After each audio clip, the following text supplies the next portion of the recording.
Although Yokozuna only competed in the WWE, or the WWF as it were, for around 4 years, his name has become legendary in the wrestling world.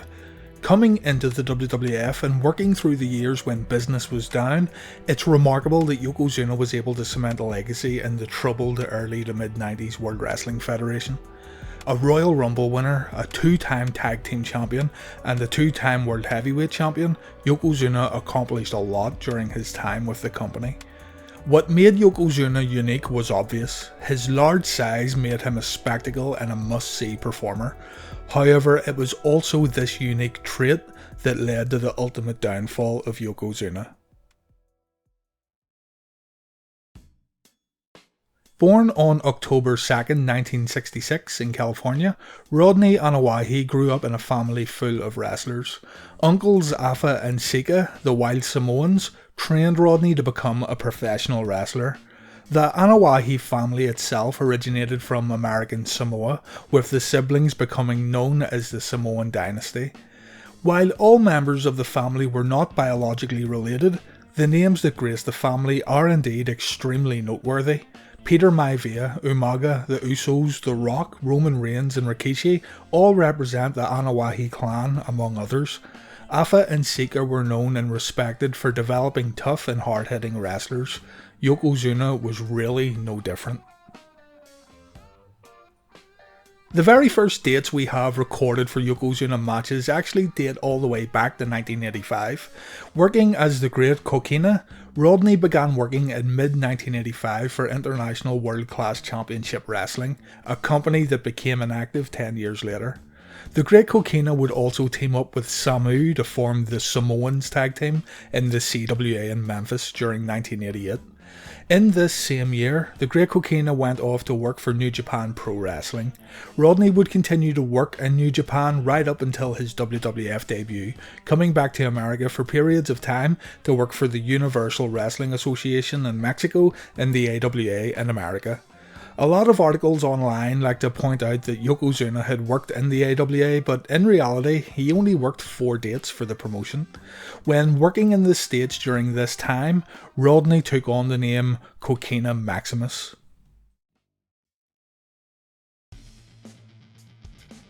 Yokozuna, working here still as the Great Kokina, had his dark tryout match on the 1st of September 1992, defeating local worker Ron Neal.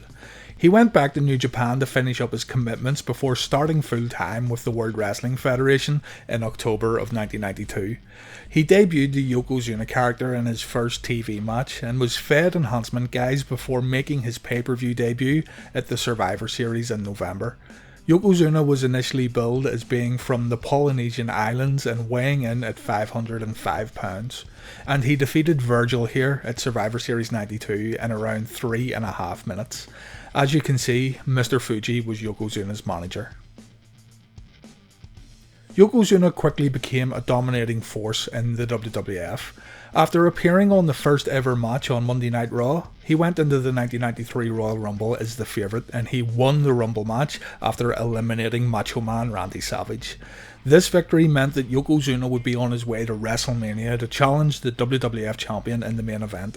Keep in mind that WrestleMania IX was only Yokozuna's 3rd pay-per-view appearance. He was being booked extremely strong here in his first few months within the company.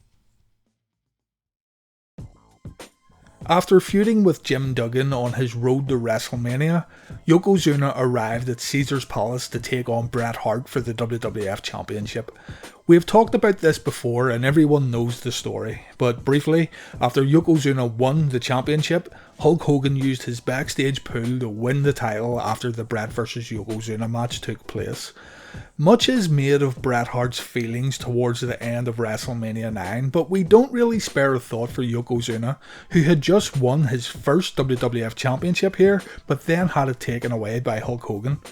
Yokozuna, after months of making him an unstoppable monster in the World Wrestling Federation, done the job to the returning Hulk Hogan in a move that was extremely short-sighted, as Vince McMahon and the WWF would soon find out.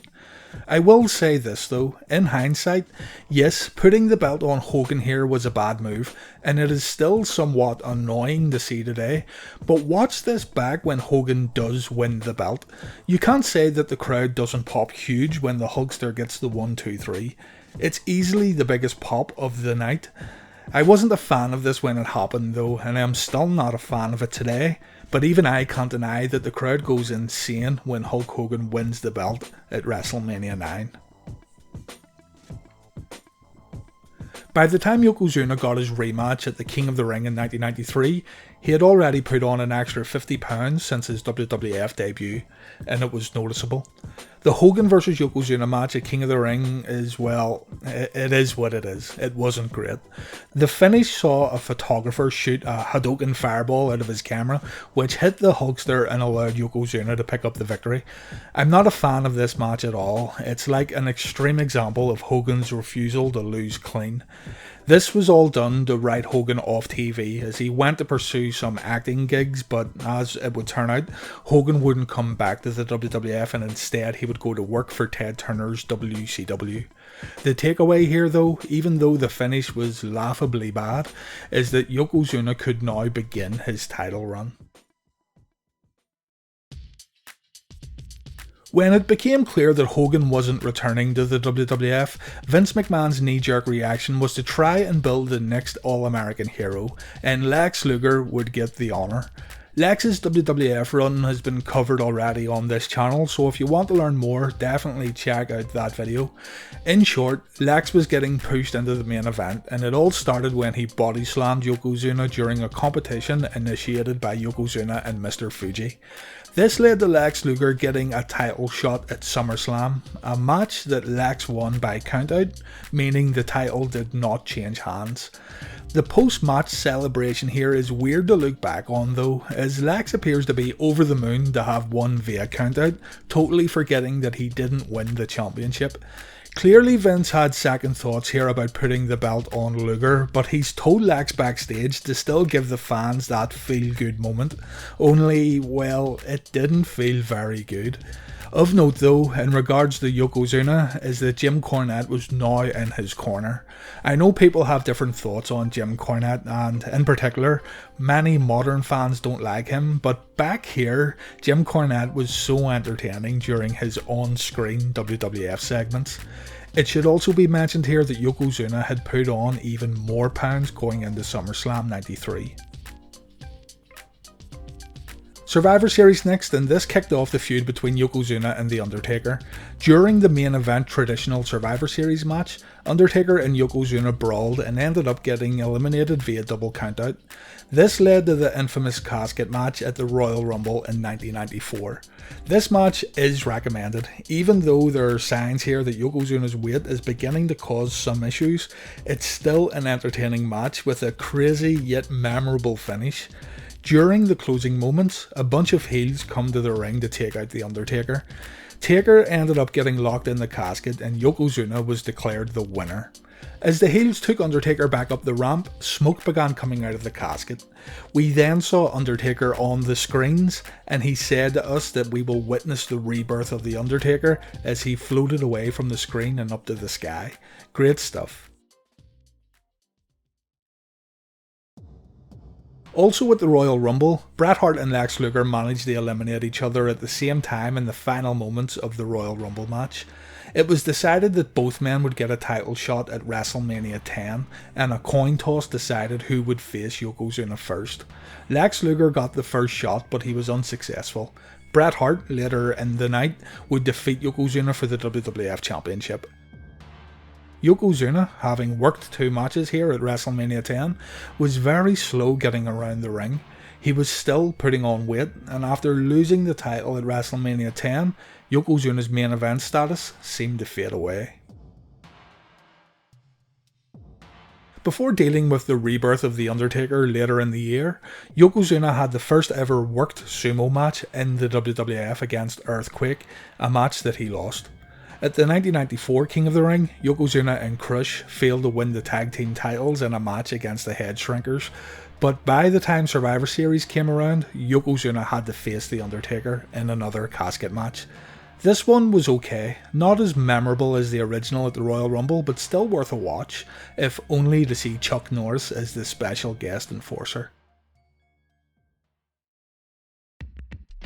Yokozuna disappeared after the casket match at Survivor Series, but he re-emerged at WrestleMania 11, where he was Owen Hart's surprise tag partner. Owen and Yokozuna defeated the Smoking Guns here to win the tag titles, but the story here again was the increase in Yokozuna's weight. Yokozuna became a member of Camp Cornette, and eventually Owen and Yokozuna would drop the belt back to the Smoking Guns towards the end of 1995. Yokozuna was now weighing in at around 660 pounds as he went into 1996. He ended up leaving Camp Cornette in order to feud with new acquisition Vader. He became a babyface as the feud continued, eventually getting wrote off TV when a kayfabe leg injury meant that an actual forklift had to be used to get Yokozuna out of the arena instead of a stretcher. At the Beware of Dog pay-per-views, which had to be filmed twice due to a power outage, Yokozuna and Vader traded wins, with Yokozuna winning in the first untelevised match. During the SummerSlam 1996 free-for-all, Yokozuna's weight caused a rope to break and led to his opponent, Stone Cold Steve Austin, picking up the victory.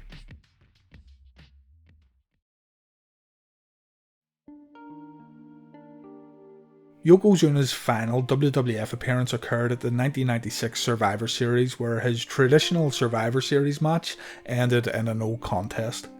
Vince sent Yokozuna home to try and lose weight, as it was now becoming a health issue. It's been reported that Yokozuna did indeed lose around 100 pounds, but it still wasn't enough to please WWF officials. Yokozuna was not cleared to wrestle by the World Wrestling Federation nor the New York State Athletic Commission, and his WWF career ended. He did continue to work independence, but as the years went on, Yokozuna admitted to trying to put on extra weight to become a world record holder for the heaviest professional wrestler ever. In the end, the last recorded weight for Yokozuna, in a professional standing anyway, was 760 pounds. He wanted to reach 900. In October of 2000, Rodney Anoa'i passed away due to fluid accumulation in the lungs. It was wrongfully reported for a long time that he passed due to a heart attack, but this information was found to be incorrect. Rodney passed away in a hotel room in England, as he had been scheduled to work an independent show in Liverpool. The sad reality here is that no one can really remain in good health when carrying the kind of weight that Yokozuna did. The even sadder reality is that Yokozuna was only 34 years old when he passed away. As mentioned at the top of this video, Yokozuna's name has become legendary in the world of wrestling, which is so impressive when you consider the man's run didn't really last for a long time. He became one of the most recognisable figures in pro wrestling during the early to mid 90s, a fact that wasn't forgotten by the WWE. He was inducted into the company's Hall of Fame in 2012, where the Usos oversaw the induction ceremony.